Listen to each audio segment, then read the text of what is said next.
Tsar Bomba, the most powerful weapon ever created. The Cold War was not entirely cold. It was also a race to develop the world's largest bomb, and this race reached its peak on October 30, 1961. That was when the Soviets detonated the Tsar Bomba. Also known as the King of Bombs, it was the most powerful weapon ever created. No other explosion in history came close to the Tsar Bomba blast. The bomb was 26 feet long and almost 7 feet tall. It weighed 60,000 pounds. The aircraft carrying it had to be modified. The bomb bay doors and some of the fuel tanks were removed. This was the only way to fit the monstrous bomb inside the bomber. A parachute was used to slow the bomb's descent.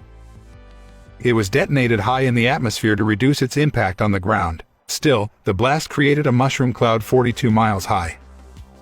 The bomb was dropped over Severny, an island in the Russian archipelago of Novaya Zemlya. The fireball from a hydrogen bomb rises so high that it hits the tropopause.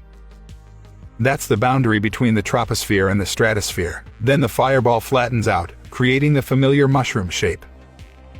But the Tsar Bomba mushroom cloud expanded through the stratosphere. The cap was formed in the mesosphere. The Tsar Bomba's destructive force of 50 megatons was equivalent to 3,000 Hiroshimas.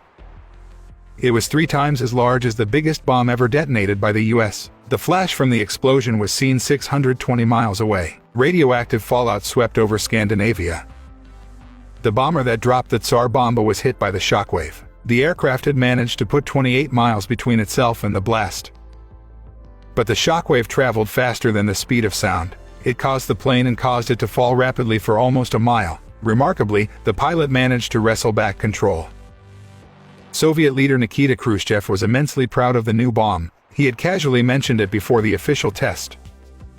In September 1961, the New York Times reported on Moscow's biggest bomb. The Tsar Bomba was certainly an alarming development, but it was never a practical weapon, and only one was ever produced. The bomb was intended exclusively to intimidate the United States. While the American public was scared, the military was less impressed.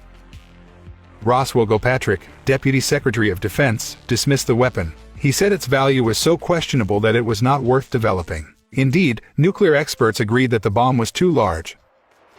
Nuclear development continued on a path toward miniaturization. This allowed weapons to be placed on the tips of missiles. Nuclear missiles could be transported on trucks and submarines. The weight and size of the Tsar Bomba limited its use.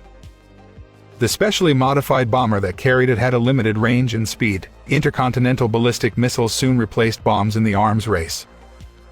Still, the Tsar Bomba remains the most powerful bomb ever detonated, and its original design actually called for 100 megatons. But the Soviets decided the bomber wouldn't be able to escape the blast radius. No 100 megaton bomb has ever been built.